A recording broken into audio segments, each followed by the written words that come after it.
janvier 2022. Après notre voyage à Dubaï, on se dit que le meilleur moyen de bien commencer l'année, c'est de se faire un petit week-end prolongé à moindre coût. Mon frère est à ce moment-là en Erasmus à Bari, dans le sud de l'Italie. Alors ni une ni deux, nous voilà partis pour les Pouilles.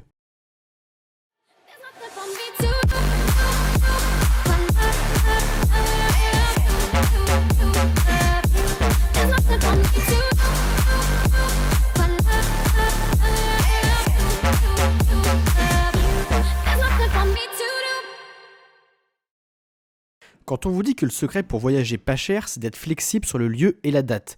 La preuve pour ce voyage, vol aller le vendredi soir et retour le lundi dans l'après-midi, pour 30 € par personne.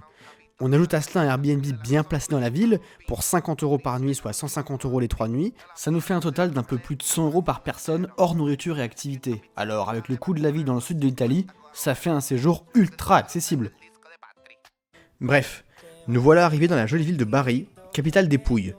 Au programme du séjour, visite des incontournables de la région et faire la fête. Allez, on commence tout de suite avec le surprenant village d'Alberobello.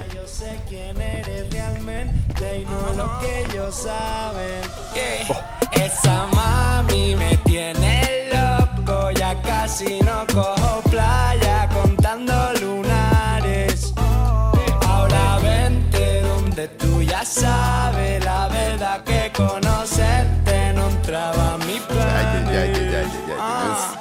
Surprenant ces petites maisons, n'est-ce pas?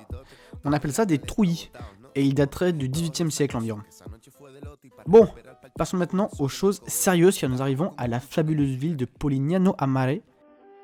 Lorsque vous tapez Bari sur Google, il y a en fait de fortes chances que vous tombiez sur des photos de cet endroit tellement il représente le cœur des Pouilles. Vous êtes prêts? Alors on est parti.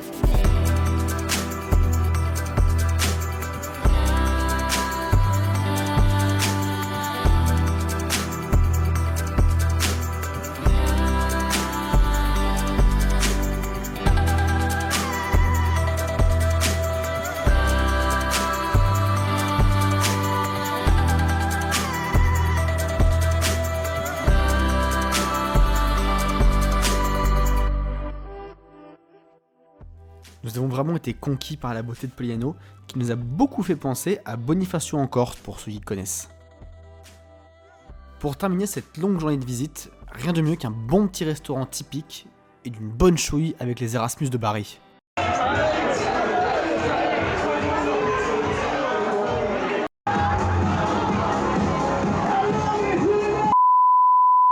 Pour notre dernière journée de visite, mon frère a décidé de nous emmener visiter deux jolies villes dont il a entendu parler, Altamura et Matera. Pas la peine de s'attarder sur cette première qui ne présente pas un grand intérêt. Le centre-ville est mignon, certes, mais c'est absolument tout étant donné le manque d'intérêt du reste. Nous avons donc décidé de poursuivre vers notre destination suivante. Matera est ce genre de ville dont seules la France et l'Italie ont le secret. Ce genre de ville où l'histoire se mêle au présent et l'architecture à la nature. Ajoutez à ça une qualité de conservation exceptionnelle, et bien on prend une claque. À ce moment-là, je me balade sans me douter une seule seconde du décor à couper le souffle qui va apparaître sous mes yeux. Bienvenue à Matera.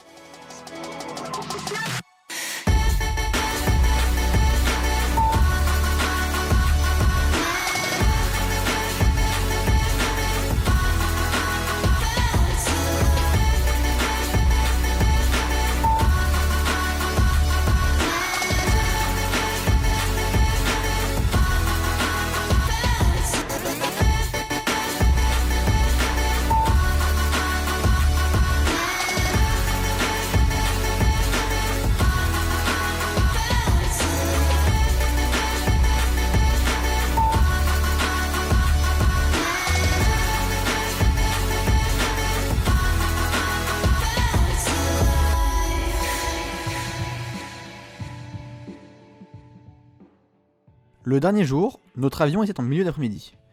On a donc décidé de la jouer cool, petit déjeuner au calme et visite de Bari de jour cette fois-ci. En effet, la veille, nous avions bien profité de la vie nocturne de Bari qui est géniale. Malgré la fraîcheur de la nuit, sortir est une vraie religion en Italie. Les familles sortent tous ensemble, bien sapées, dans la bonne humeur, pour se balader ou retrouver des amis, et bien sûr, faire la fête. À Bari, la ville entière est en fête. Des bars servent des verres uniquement à emporter, et il y a de la musique partout. c'est génial. De jour, la ville est vraiment très belle.